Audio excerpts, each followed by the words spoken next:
The complaint form had 4 words written in the description box. Large animal. Not well. That was it. No species listed. No weight estimate. No location detail beyond Royal Compound, East Wing, Sub-Level 3. The Interspecies Welfare Bureau officer who handed the tablet to Rin looked like he had already decided nothing would come of it. He leaned back in his chair and scratched the side of his jaw and said, "It's probably a decorative lizard. Go check it. Write a clean report. Come back before lunch." Rin took the tablet without saying anything. He had been working for the Bureau on Verith Station for 3 years. In that time, he had treated a 2-headed marsh crawler from the Outer Rim, a sick family of burrowing mammals whose owner did not know they were mammals, and one extremely aggressive bird thing that had bitten him twice before he figured out it was just scared of the color blue. Every case started the same way. Someone filed a vague complaint. Someone handed him a tablet, and then he went to look. He picked up his medical bag from the corner of his small office and told his assistant Dane to come along. Dane was 23, fresh from a human medical training program, and still at the stage where he wrote everything down in a notebook even when he had a recorder running. He was already writing something as they walked out into the wide corridor of Verith Station's mid-level district. "Do we know what kind of animal?" he asked. "No," said Rin. "Do we know how big?" "The form says large." Dane wrote that down. The Royal Compound took up the entire east section of the station's lower visitor ring. It was temporary, put up in 3 days by the Galactic Throne Coalition's engineering corps, and it looked nothing like the rest of Verith Station. Where the station was practical and worn and smelled faintly of recycled air and machine oil, the Royal Compound had tall ceilings and polished floors and guards standing at every corner in uniform that cost more than Rin's annual salary. The guards looked at Rin and Dane the way people look at something they have not decided whether to let through yet. Rin showed the welfare complaint authorization. One of the guards studied it for a long moment, then stepped aside without a word. Sub-level 3 was underneath the main compound. They took a lift down, and the temperature dropped a little, and the lights changed from warm gold to flat white. Rin could hear something before he saw anything. A low sound, not quite a breath, not quite a rumble. Something slow and heavy and very, very tired. He turned the corner and stopped walking. The cage was enormous. It filled the back half of the room, floor to ceiling, made of thick, dark metal bars with a faint hum of energy running through them. Inside the cage, curled on the bare floor with her wings folded against her sides, was a dragon. Not a small one, not a decorative one. A Dravith. He recognized the species from a textbook he had read during his xenobiology training, back when Dravith had been listed under rare, unconfirmed sightings. She was perhaps 12 meters from nose to tail tip, her scales a deep charcoal color with a faint blue iridescence that caught the flat white light from above. Her left wing was folded wrong. Even from across the room, Rin could see that the joint had healed badly, the bone sitting at a slight angle it was never meant to sit at. 3 rows of scales along her left flank were discolored, raised, with a yellowish crust at the edges that meant infection. Her ribs pressed too clearly against her sides. She was breathing, slowly. Each breath seemed like an effort she was deciding to make. Rin set his medical bag down and walked toward the cage, slowly and without rushing, the way he always approached an animal he had never met. He stopped 2 meters from the bars. He crouched down so he was lower, smaller, less like a threat. The dragon's eyes opened. They were amber, with a pupil that adjusted in the light, and they moved with a kind of focus that stopped Rin very still inside. Not the blank look of a frightened animal. Not the unfocused gaze of something in pain beyond thought. She looked at him the way someone looks at a stranger who has just walked into a room they have been sitting in alone for a very long time. She was looking at him, actually looking. He held still and let her look. Dane had come up behind him and was writing something. Rin said quietly, "Stop writing for a minute." Dane stopped. Rin began a slow, careful assessment from where he was standing. He noted the wing joint, the infected scales, the visible weight loss. He estimated she was eating less than a quarter of what a dragon her size needed. The floor of the cage was bare stone. There was a water trough in the corner that looked like it had not been filled recently. He was opening his bag to begin a closer examination when the door behind him opened. The man who walked in was wearing robes that were worth more than the lift they had just ridden in. He had the easy posture of someone who had never once been told to wait. 2 guards followed him, and behind the guards came a cluster of attendants with tablets and polished shoes. King Alder of the Galactic Throne Coalition walked into the room and looked at Rin the way Rin might look at a piece of equipment left somewhere inconvenient. The Bureau sent 1 human, the king said. Not to Rin, to one of his attendants. Like Rin was not in the room. Yes, Your Majesty, said the attendant. The king turned his gaze toward the cage. His expression shifted into something that was almost fond, the way a person looks at an old piece of furniture they have kept for years not because they love it, but because it proves they could afford it once. The old broken flame, he said. Someone filed a complaint, did they? She is fed. She is housed. What exactly is the problem? Rin stood up. He looked at the king directly. Her wing healed wrong. She has a skin infection across 3 scale rows that appears to have been going on for several weeks. She is significantly underweight. Those are the problems. King Alder looked at Rin again. This time he looked long enough to actually see him. Then he smiled, slow and practiced. She is an animal, Bureau man. A very old, very expensive animal. She does not need a doctor. She needs a keeper who remembers to fill the water. He turned and walked out. The attendants followed. The guards followed. The door closed. The room was quiet again. Rin turned back to the cage. The dragon was still watching the door where the king had been. Then her eyes moved back to Rin. That same steady, exhausted focus. He crouched back down and opened his bag. I am going to come closer, he said, speaking quietly and clearly. I am not going to hurt you. I just want to see how you are doing. She did not move. She did not look away. He began to work. He was there for 2 hours. He documented everything: the wing angle, the infection, the weight, the water level, the bare floor. He took samples from the infected scales carefully, with gloves, working slowly enough that she had time to understand each motion before he made it. She let him. At one point he had to reach through the bars to get close enough to assess the worst of the infection, and his hand was within reach of her jaw. She did not move. When he was done, he packed his bag and stood up. I am filing a report, he told her. He did not know why he said it out loud. He said it anyway. He filed the report that evening. The bureau officer read it and marked it as reviewed and moved it to a lower priority folder without saying anything.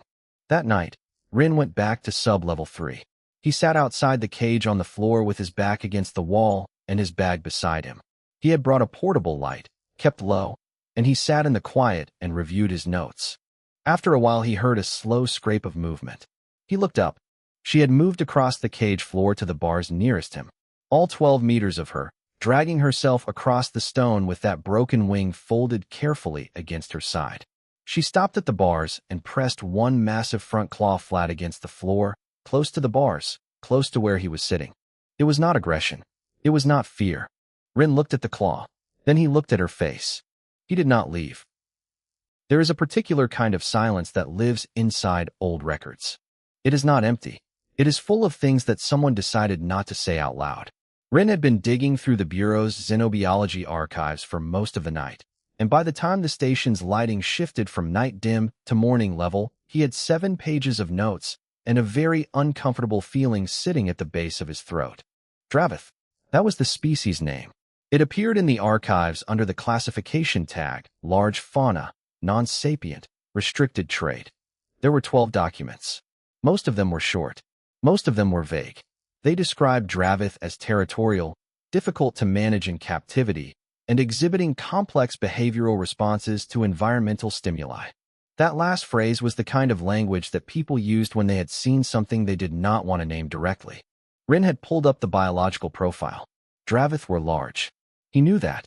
What the profile also said, buried in a paragraph near the bottom under a subsection labeled Neural Architecture Notes, was that Dravith had a brain-to-body ratio and a prefrontal cortex analog that put them well above most species currently classified as non-sapient. The note had been added by a xenobiologist named Dr. Voss 17 years ago, and it had no follow-up documentation. No response from the Bureau. No further study ordered. Just a note, sitting there quietly, like a door that someone had pushed half open and then walked away from. Rin put that page aside and kept reading. Dane arrived at the office an hour later with 2 cups of something hot from the station's food hall and found Rin on the floor surrounded by printed document pages because the screen was not big enough to lay them all out.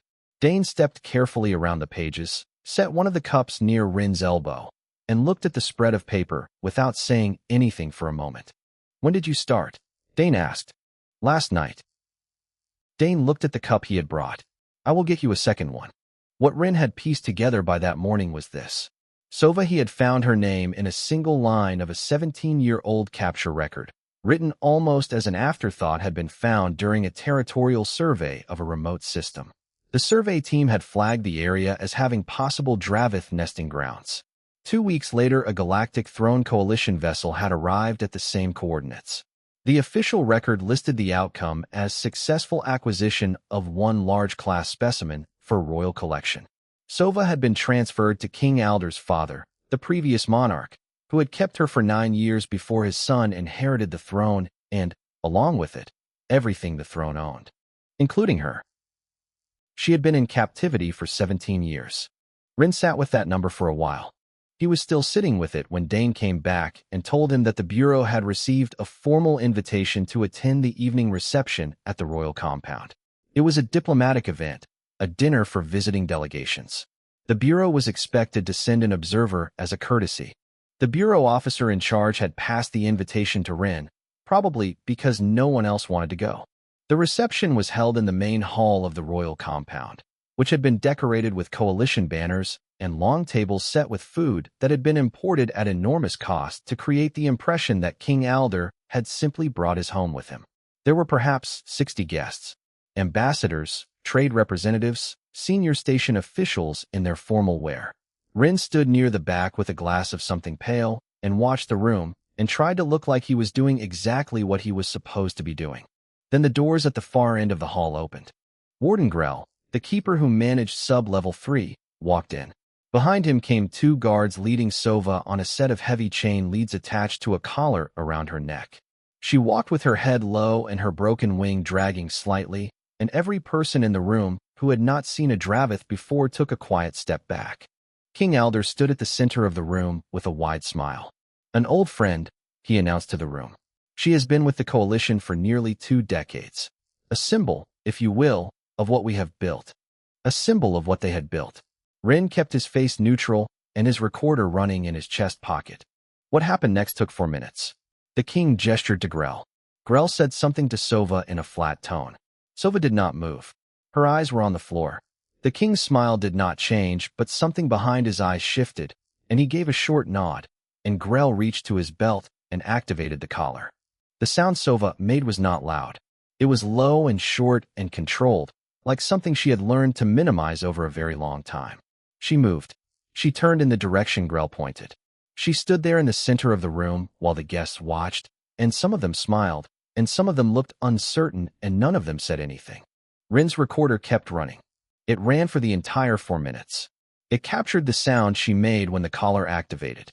It captured the exact angle of her head and the way she kept her eyes on a fixed point on the floor, which was what you learned to do when you had been in a situation long enough to understand that looking directly at the people watching you only made things worse. He knew that look. He had seen it in animals before. He had also seen it, once or twice, in people. When the demonstration was over, Sova was led back out, and the dinner continued. Counselor Orith, a senior diplomat from a coalition-adjacent faction that had been quietly drifting away from the king's political orbit, appeared at Rin's elbow sometime later. He was an older alien, tall, with the careful manner of someone who had spent decades saying exactly the right amount and no more. "You are the Bureau man," Orith said quietly. "The one who filed the welfare complaint." "Yes," said Rin. Orith looked at his drink. "I have been attending these events for 11 years. He does this every time. No one has ever found a way to make it stop." Rin said, "Has anyone tried?" Orith looked at him. "Are you trying?" "I am reading," said Rin. "Right now I am mostly reading." Orith was quiet for a moment. Then he said, equally quietly, "There is a sapience reclassification process in the Galactic Tribunal Charter. Subsection 14. No one has ever completed it successfully. The evidentiary burden is very high." He paused. "I mention this only as an interesting piece of legal history." He walked away. 3 days later, Rin received a formal cease and desist from the king's legal office. It was written in very official language that essentially said, "Stop filing welfare complaints about the dragon, or we will have you removed from Vareth Station." Rin read it twice. Then he set it on his desk and opened Tribunal Charter subsection 14. He read it carefully, all of it. There were 7 criteria for sapience reclassification. A petition had to demonstrate, with documented evidence, that a non-classified species met all 7. If the petition was accepted by the tribunal clerk, a formal hearing would be scheduled within 30 days. Rin pulled out the footage from the reception. He had 17 years of suppressed documentation from the archives. He had his own 2 hours of medical observation and the moment she had moved across the cage floor to sit near him in the dark. He went through the 7 criteria one by one. He looked at his evidence against each one. Then he opened the petition form and started filling it out. The bureau officer found out the next morning. He read the filed petition on his screen, and then he looked at Rin over the top of the screen with the expression of a man who has just realized his morning was going to be significantly worse than expected.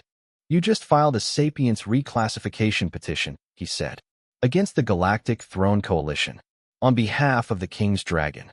"Technically on behalf of Sova," said Rin. "The dragon has a name." The officer stared at him. "You realize what you just did?" Rin picked up his bag. He had a morning check scheduled. "I filed a document," he said. "The tribunal will decide what it means." He walked out. Rain did not fall on Vareth Station. There was no sky to rain from.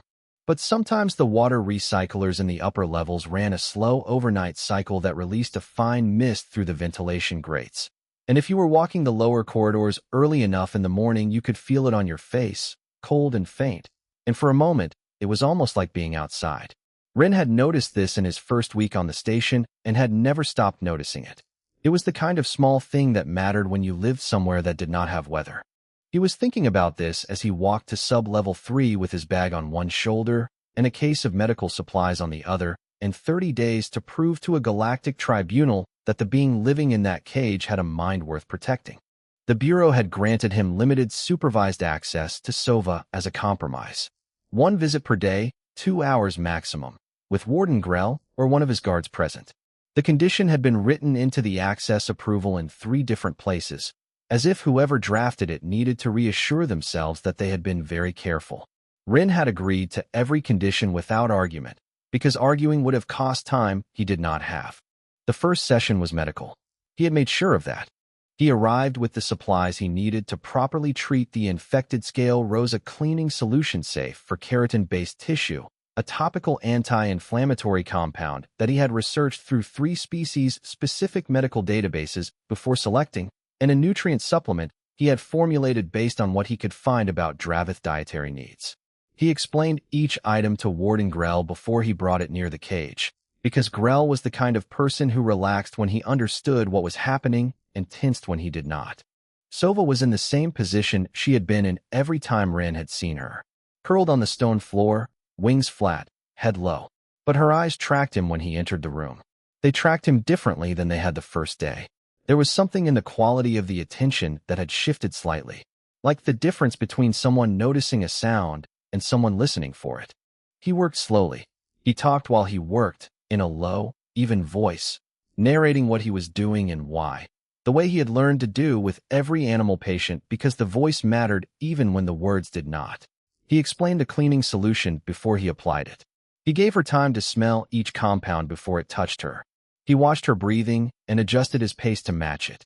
By the end of the first session, her infection was cleaned and dressed, and she had eaten the nutrient supplement he had mixed into a soft base and set just inside the bars. She had eaten it slowly and with the particular carefulness of someone who is used to food being a trap. He noted everything in his recorder. The second session and the third were also medical. He was building trust, which was the same thing whether the patient was a 3-kilo bird or a 12-meter dragon. He did not rush it. He did not test it. He just showed up every day, did what he said he was going to do, and left when his time was up. By the 5th session, her scales were visibly better.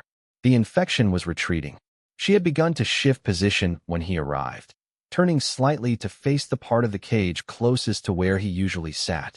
Grell noticed this and wrote something in his own logbook. Rin noticed Grell noticing and said nothing. On the 6th day, Rin brought a puzzle. It was a simple one, the kind sold in the station's educational supply shop. Designed for juvenile members of several species, 3 interlocking rings of different materials that had to be separated in a specific sequence. He set it on the floor just inside the bars, and then sat down and did not look at it, and talked to Sova about nothing in particular while his recorder ran on the floor beside him pointed at the puzzle. He came back the next day. The puzzle was separated. All 3 rings, neatly laid out beside each other in the order you had to remove them. He looked at it for a moment.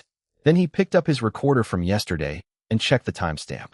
She had solved it in the first 40 minutes after he left. Then she had moved it slightly, arranging the rings so they were parallel to each other. He brought a harder puzzle the next day. He set it just inside the bars, and this time he stayed. She watched him for a while. Then she reached through the bars, slowly and carefully, one claw extended, and touched the puzzle. She looked at him. He kept his expression calm. She looked back at the puzzle. She began to work at it. It took her 11 minutes. She had never seen this puzzle before. Halfway through, she paused and looked directly at his recorder. Not at him. At the recorder. The small device on the floor pointed at her. She knew what it was. She knew she was being recorded. She looked at it for 4 full seconds, and then she looked back at the puzzle and finished it. Rin made a note.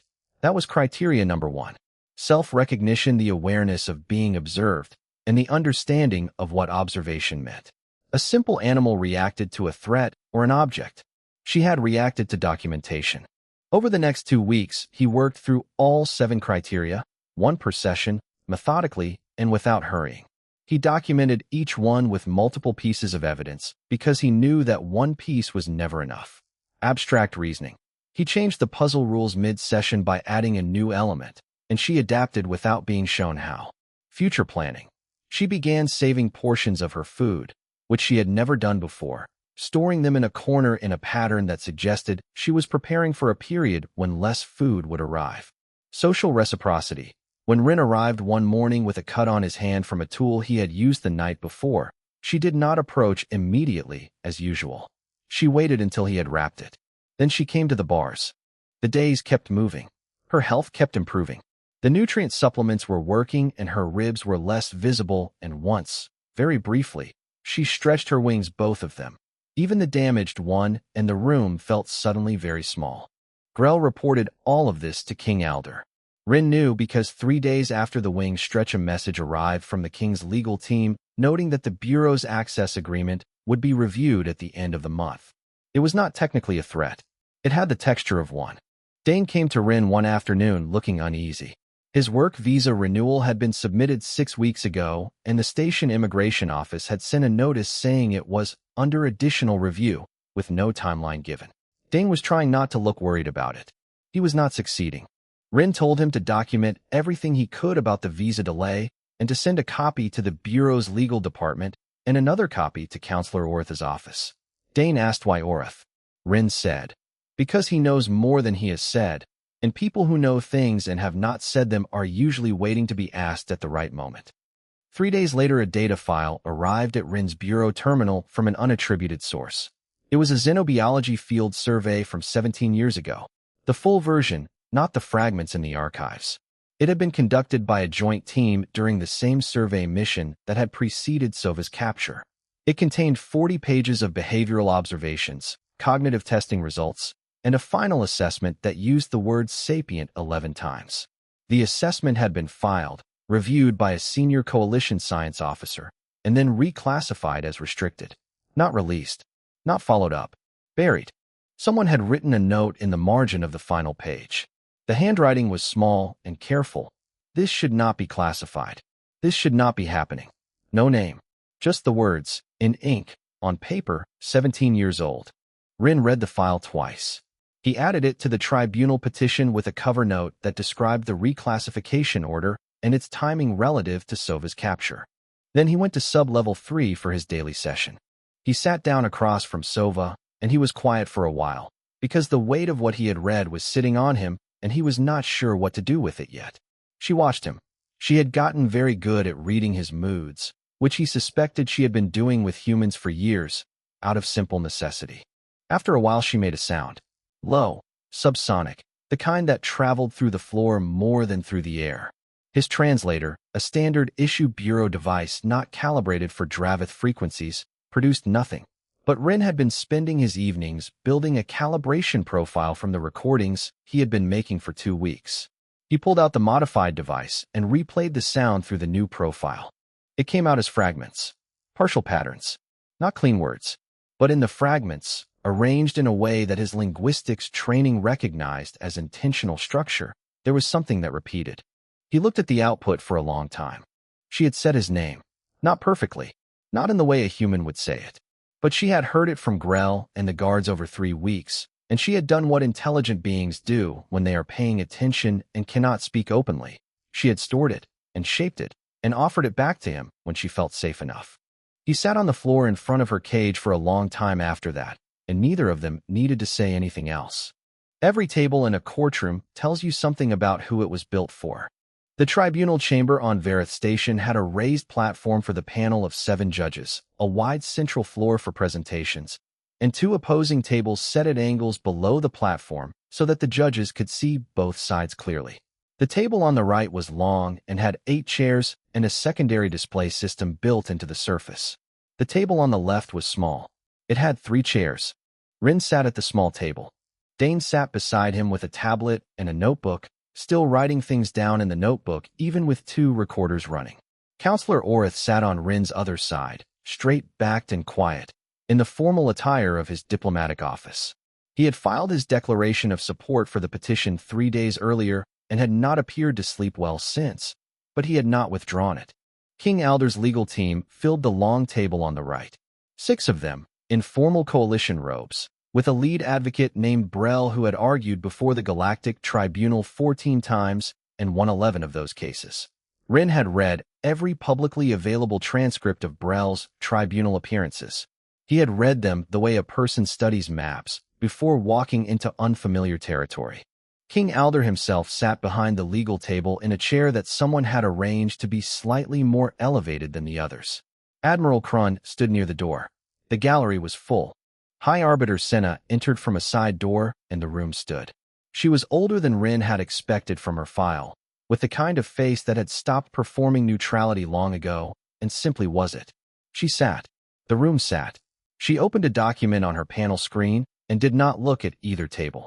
The petition before this tribunal is a sapience reclassification petition filed under Tribunal Charter subsection 14, she said. The subject of the petition is one individual Dravith, currently registered property of the Galactic Throne Coalition.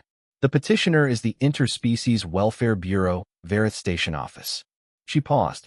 Is the petitioner present? Yes, High Arbiter, said Rin. Brell was already standing. High Arbiter, the Coalition brings a preliminary motion. This petition was authored and filed by a human representative of the Bureau. Humans hold no independent standing before this tribunal under current coalition charter. The petition should be dismissed on that basis before any evidence is heard. Senna looked at Rin. Rin had been waiting for this. He had been waiting for it since the morning he filed the petition. High Arbiter, the petition was filed under the authority of the Interspecies Welfare Bureau, not under human species standing. The Bureau holds independent tribunal standing under the Interspecies Welfare Compact, Article 7, Section 2, which was ratified by the Coalition as a condition of Vareth Station's founding agreement. I can provide the ratification document and page reference. He slid a printed copy toward the clerk. Senna looked at it. She looked at Brell. The motion to dismiss is denied. The Bureau's standing is valid. Proceed. Brell sat down. He did it smoothly, without showing anything on his face. That was how Rin knew the denial had surprised him. A good advocate only sits smoothly when they have practiced sitting smoothly after a loss, and Brell had not expected to need that practice today. The Coalition presented first.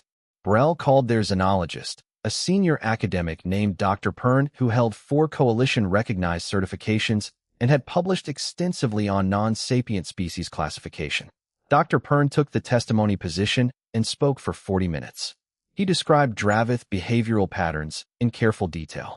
He cited existing classification literature. He explained the difference between complex instinct and genuine cognition in terms that were designed to sound like common sense. He was good. He was very polished. He used the phrase behavioral mimicry 6 times to explain why Dravith sometimes appeared to be doing things that looked like thinking. When Brel said he had no further questions, Senna looked at Rin. Does the petitioner wish to cross-examine? Yes, said Rin. He stood up and walked to the center of the floor. He looked at Dr. Pern for a moment without speaking. Then he said, You mentioned the 7 criteria for sapience classification in your testimony. Can you list them for the tribunal? Dr. Pern listed them, carefully and accurately. Thank you, said Rin. He turned to his tablet. I would like to present evidence against each criterion now, starting with criterion 1, self-recognition. He played the footage, the puzzle, the solution, and then Sova turning to look directly at the recorder for 4 full seconds. He let it run without narrating it. The chamber was quiet. Criterion 2, he said, abstract reasoning. He presented the footage of the mid-session rule change and Sova's adaptation. Criterion 3, future planning. He presented the food storage observations, dated and time-stamped. He went through all 7, one by one, each with multiple pieces of evidence, each piece cross-referenced with timestamps and session logs. He spoke in plain language. He did not use vocabulary that would require the judges to ask for clarification. He treated the panel as people who were capable of understanding what they were looking at if it was shown to them clearly. The room got quieter with each piece. When he reached Criterion 7 grief response, he played a recording he had not planned to show until this moment. He had taken it on the 4th day of his visits. Sova, in the corner of her cage, holding one of the interlocking rings from the puzzle. Just holding it, not solving it, not moving. Her eyes half closed. The length of time she sat that way, 47 minutes. He had researched the behavioral literature. Grief response in known sapient species was defined by duration, repetitive behavior, and the presence of an object associated with a previous experience. The ring was the first object she had been given that was not food or a medical instrument. She had kept it. Rin said, that is all 7 criteria. All documented. All time-stamped. He walked back to his table. Then he placed the 17-year-old survey on the tribunal record. He described it quietly and directly what it contained, what its conclusions were, when it had been filed, and when it had been reclassified and by whose order. He did not editorialize. He named the sequence of events, the survey, the capture, the reclassification. He let the tribunal draw its own conclusion about what that sequence meant. Counselor Orth testified next. He described 11 years of diplomatic attendance at coalition events where Sova had been displayed. He described the collar. He described what he had seen. He named the year the reclassification order had been issued. He named the office that had issued it. He spoke quietly and clearly, like a man who had been deciding whether to say something for a long time and had finally decided. King Alder had been sitting very still through most of this. He was good at sitting still. But as the survey evidence went onto the record, Rin could see the king's hand on the armrest of his elevated chair, and the hand was not still. The king stood up. High Arbiter, he said. His voice was the voice of a man who had been listened to his entire life and fully expected to be listened to now. This tribunal is being manipulated by a document of questionable provenance and the testimony of a single disaffected diplomat. The Bureau's so-called evidence is a collection of animal behaviors being deliberately misinterpreted for political purposes. Senna looked at him. Your Majesty, you will address this tribunal through your legal representative, or you will be asked to leave the chamber. The king looked at her. In 17 years on the bench, Senna had apparently never had to say that to a sitting monarch, because several of the gallery attendees went very still. The king sat back down. Brel requested a 48-hour recess. Senna granted it. Outside the chamber, in the wide corridor, Rin was walking back toward the bureau offices when he heard footsteps behind him that were too deliberate to be coincidence. He turned. King Alder stood a few meters away, and Admiral Krun stood just behind the king's left shoulder, and the corridor was otherwise empty. The king looked at him with the patient, cold expression of someone who was about to explain how the world actually worked. You are one human, he said, with one vote. With no army, no fleet, no political standing. With a collection of videos of an animal doing tricks. Rin looked at him for a moment. He thought about Sova turning to look directly at the recorder. He thought about the sound she had made when the collar activated, the way she had minimized it, practiced it small. He thought about a margin note written in ink 17 years ago by someone who had known what was happening was wrong and had written it down anyway in the only way they could. I have enough, Rin said. He walked away. Behind him, the corridor stayed quiet. The message arrived at 2 hours past midnight. Rin was asleep on the small cot in his bureau office because he had not gone home in 2 days. He heard his tablet make a sound, a flat alert tone he had set specifically for messages from Dane, and was awake and reading before he had fully registered the transition from sleep. The message was 4 lines long. Dane had written it in the short, stripped-down way he wrote when he was trying not to waste time. Transfer order came through for Sova. Coalition vessel at Dock 7. They are saying animal welfare relocation. Warden Grell signing off at 0400. Bureau authorization not required if the paperwork clears first. I am at sub-level 3 now. Rin was already moving. He had learned the station's corridors in the way that people learn the layout of places they spend too much time in, not consciously, but in the body, in the feet. He went through the lower maintenance level because it was faster, came up through a side stairwell, and reached sub-level 3 at 16 minutes past 2. Dane was standing in the corridor outside the main door to the sub-level, and Warden Grell was on the other side of the door with 2 guards and a set of transfer documents on a tablet. Grell looked at Rin with the expression of a man who had been expecting a complication and was not pleased to see it materialize. This is a standard transfer, Grell said. Coalition property. Coalition decision. She is the subject of an active tribunal petition, said Rin. Removing her from Bureau jurisdiction during an active proceeding requires a separate authorization from the tribunal clerk. You don't have that authorization because it does not exist yet. The transfer order supersedes Bureau jurisdiction, said Grell. Show me where. Grell looked at his tablet. He scrolled through the documents. He scrolled again. Rin had spent 2 days reading every intersecting piece of law between the Bureau Charter, the Coalition's property protocols, and the tribunal procedural rules. Not because he had known this specific moment was coming, because he had known a moment like it would come eventually. I am filing an emergency injunction, Rin said. He was already typing on his own tablet. The tribunal clerk has an after-hours emergency line for active proceedings. I am using it now. The injunction will either be approved or denied within 2 hours. Until then, this transfer is on hold. Grell looked at the guards. The guards looked at the door. Nobody moved. Rin sent the injunction. Then he looked at Grell. I need to go in.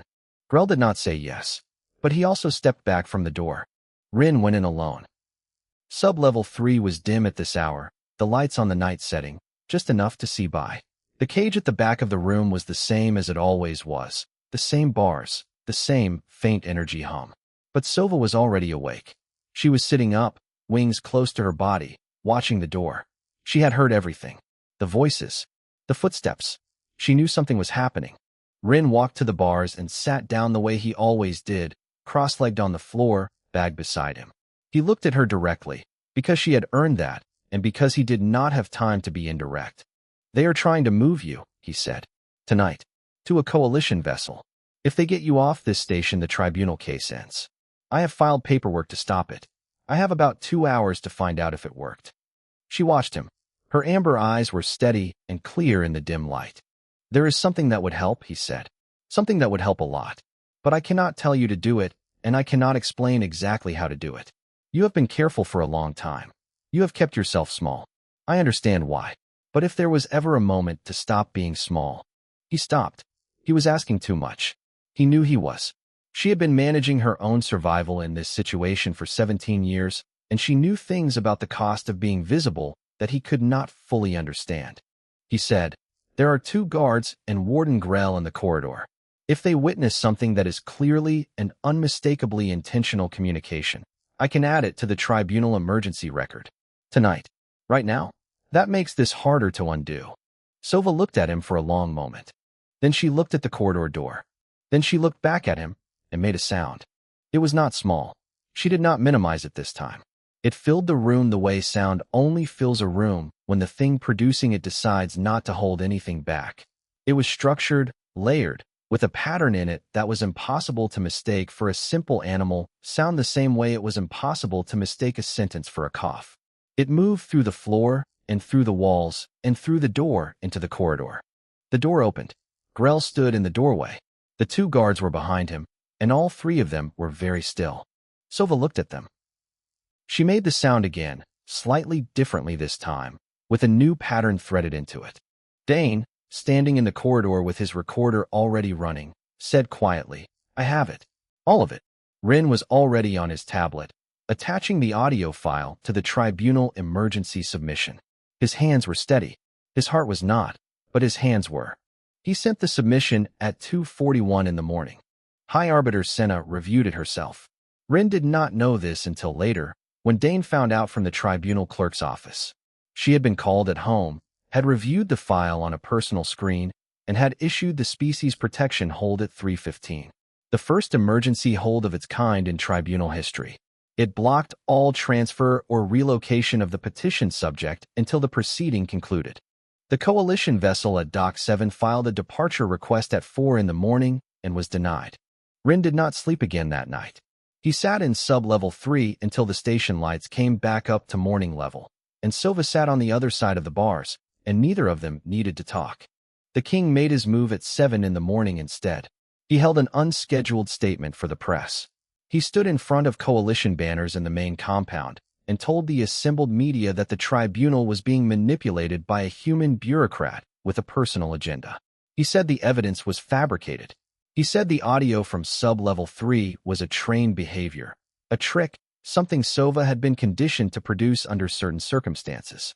He said it with the complete ease of a man who had never had to prove anything in his life because authority had always been enough. He had been doing this for 17 years. It had always worked. This time the footage was already on every major news network on Vareth Station by the time he finished speaking. A dragon who had been kept captive for 17 years, visibly sick, in a bear cage, producing structured communication that a standard issue bureau translator was already partially parsing. The story was not complicated. It did not need to be explained. People who had spent years being neutral were watching it on their screens and feeling something shift. Delegations that had stayed quiet began to move. Ortha's faction issued a formal statement of support for the petition. 2 other delegations filed as additional observers for the final tribunal session. A xenolinguistics team from an independent research station 2 systems away submitted an unsolicited preliminary analysis of Sova's audio patterns. They used the word language. That evening Rin went back to sub-level 3 for what he thought might be one of the last times before the final session. He sat down. He set his bag aside. He looked at Sova, and for once he did not immediately begin doing something. He just sat. He told her about Earth. He had not planned to. It came out because the evening was quiet and the case was almost over, and he was tired in the particular way you get tired when you have been paying attention for a long time. He told her about the first animal he had ever treated, a dog with a broken leg, when he was a student and his hands had shaken through the whole procedure. He told her about the field where he had grown up, the one behind his family's house, where in early morning you could sometimes see deer standing very still at the edge of the trees. He told her that the reason he had become a vet was not because he was good at medicine, though he had become good at it. It was because he had never been able to look away from something that was suffering. He had tried, a few times in his life, to look away. It had never worked. He had eventually stopped trying. She listened to every word. He could tell she was listening the way you can tell when someone is actually present, not just waiting for you to finish. When he stopped talking, she was quiet for a while. Then she made the sound. Soft this time. Low and close, shaped very carefully. His translator processed it, and the output came out clearly. 2 words, and Rin read them on the screen and did not say anything for a long moment. "Thank you."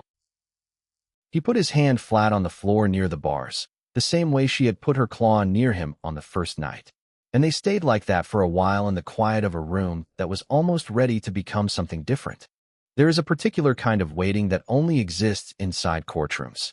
It is not like waiting for a transport, or waiting for food, or waiting for news. It has a physical weight to it. It sits on the shoulders and the chest, and it makes the air in the room feel thicker than it is. Everyone in the tribunal chamber that morning had dressed carefully, had arrived early, and was now sitting very still inside that wait while the judges filed onto the platform and the clerks arranged their documents, and the lights hummed at their usual constant level as if nothing significant was about to happen. The gallery was twice as full as the first session. People were standing at the back. There were official observers from 6 different delegations who had not been present before. Rin sat at the small table. Same 3 chairs. Same worn surface. Dane beside him, notebook open, pen held loosely.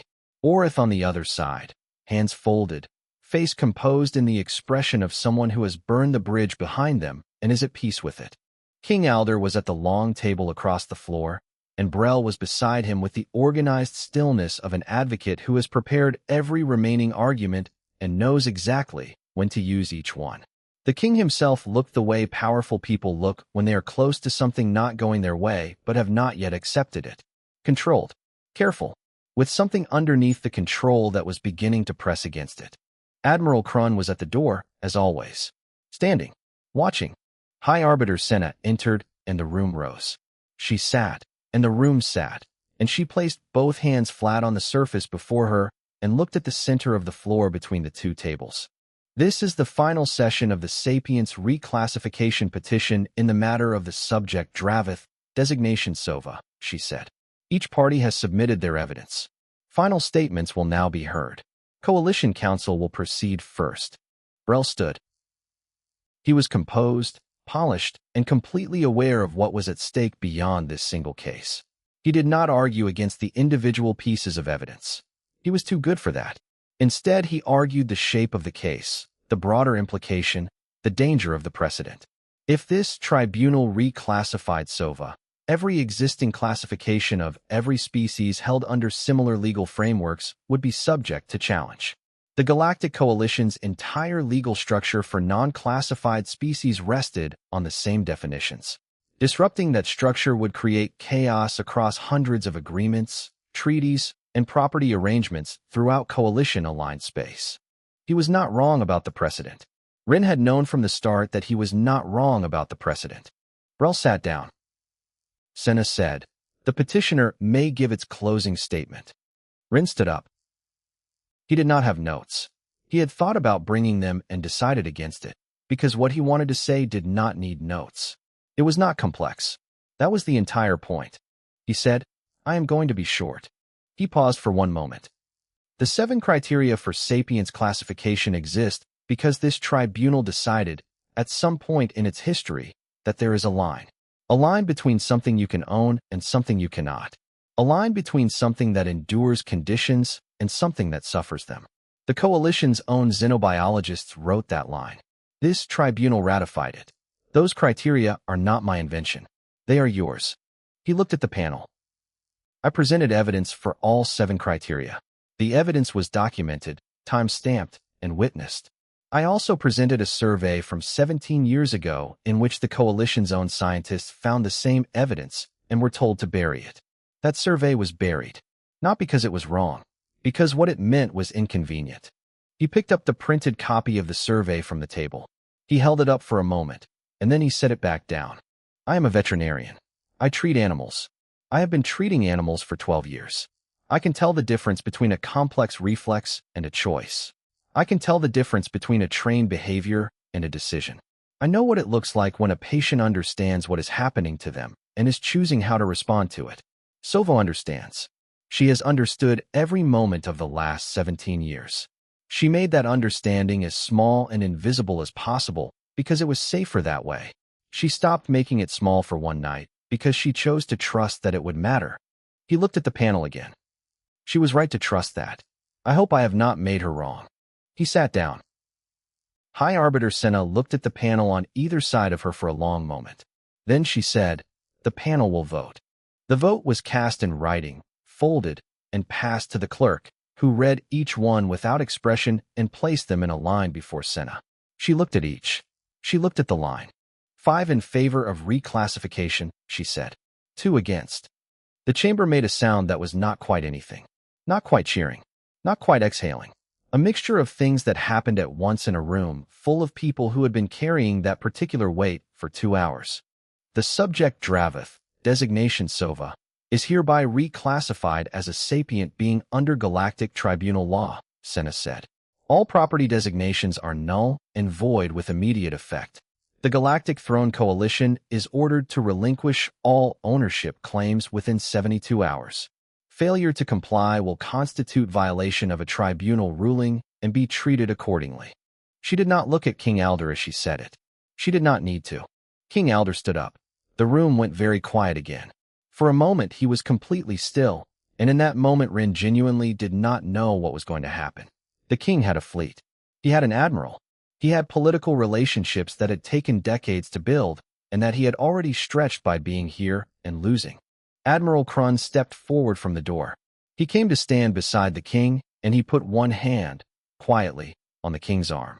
He shook his head, not dramatically, not as a statement, just once, small and direct. The private language of someone who has served a person long enough to be able to say the true thing without words. King Elder sat back down. The chamber exhaled. The proceedings closed. The gallery began to empty slowly. In the way places empty when people want to talk to each other about what they just witnessed but are not quite sure how to start. Burrell gathered his documents with the precise movements of a professional who had lost before and knew how to carry it out. The king left with his staff around him, walking fast, looking at nothing. Orith found Rin in the corridor outside. He looked tired in the way people look when they have done something that cost them something and are at peace with the cost.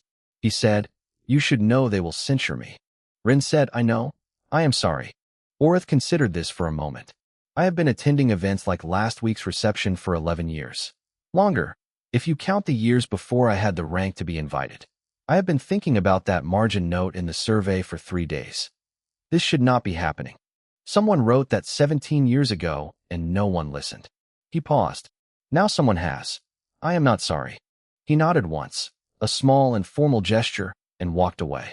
Rin went to sub-level 3.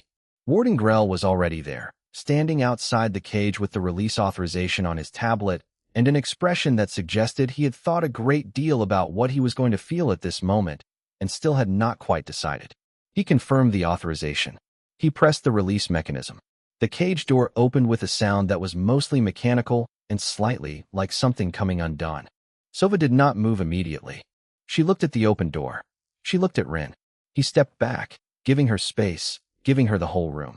Dane had pressed himself against the far wall, recorder running, not saying a word. She moved slowly. Her wings still dragged slightly, the damaged joint not yet strong enough to hold it fully. Her claws made soft sounds on the stone floor. She walked through the door of the cage and into the open room, which was not large and was not the sky, but was not a cage. She stopped in the center of the room and was still. Rin had thought she might test the space, might move around it, might react to the open air the way animals often reacted to sudden freedom, with confusion and then urgency. She did none of that. She stood very still in the center of the room for a long moment, and Rin had the clear sense that what she was doing was something more inward than outward, something private. He did not try to interpret it. Then she turned and looked at him. Her translator was running, the modified one with the Dravith calibration profile he had built over 3 weeks. She made a sound. Full and clear, not careful, not minimized, not held small for safety. The translator processed it for 2 seconds and then showed him the output on his screen, and he read it, and read it again, and then he looked up at her. "I remember the sky," the screen said. A pause. Another sound, lower, shorter. "You gave it back." Rin stood in the center of sub-level 3 on Varith Station and could not for a long moment think of a single thing to say that was equal to that. So he said nothing. He just nodded once, the way people nod when words would be smaller than the moment. Later, the Bureau commendation arrived. It was 3 lines, written in administrative language that described what Rin had done as successful resolution of a reclassification welfare matter. Dane read it over Rin's shoulder and said that he thought they might have made it slightly shorter if they had really tried. Rin put it in a desk drawer. Counselor Orith was formally censured by the coalition, as expected. He returned to his duties. Several of the delegations that had filed as observers began asking questions about other species classification cases. The suppressed survey was now public record. The door that Rin had opened was not the kind that closed again. Dane's work visa was approved the following week, without comment or explanation. King Alder returned to his territory. His standing in coalition diplomatic circles was quieter than it had been. He did not speak publicly about Varith Station. Rin began Sova's rehabilitation program the week after the ruling. The wing, the scales, the years of accumulated damage. She was patient with it in the way that people are patient with something when they understand what it is for. She learned more vocabulary in the first 2 weeks than he had expected. She was quick. She had been quick all along, inside a situation that had made quickness dangerous. On a morning about 3 weeks after the ruling, Rin went to the outer observation platform on Vareth Station's upper level to eat his lunch because he had not left the office properly in 4 days and Dane had told him to take 20 minutes. He found Sova already there. She had been given a temporary living space in the Bureau's larger medical facility while the rehabilitation continued, and she had apparently discovered that she could access the observation platform through a maintenance corridor wide enough for her if she moved carefully. She was standing at the outer rail, looking at the stars, and her wings were half spread, testing the position, not flying anywhere, but remembering what the muscles remembered. Rin sat down on a bench a few meters away and opened his lunch and looked at his next case file on his tablet. It was a report about a small colony of 6-limbed mammals in the station's agricultural section whose owner had stopped providing adequate shelter. Standard welfare complaint. He began making notes. They stayed like that for a while. The dragon looking at the stars. The human vet doing his paperwork. Nothing dramatic. Nothing particularly loud. Just what came next. Humanity had not arrived in the galaxy with weapons or conquest. They had arrived with training programs and welfare bureaus and the specific stubbornness of a species that had spent thousands of years deciding that the measure of a civilization was not what it could overpower, but what it refused to ignore. They had arrived and looked around and started filing complaints. That, it turned out, was more frightening to the powerful than any fleet. And it changed things in ways that fleets never quite could.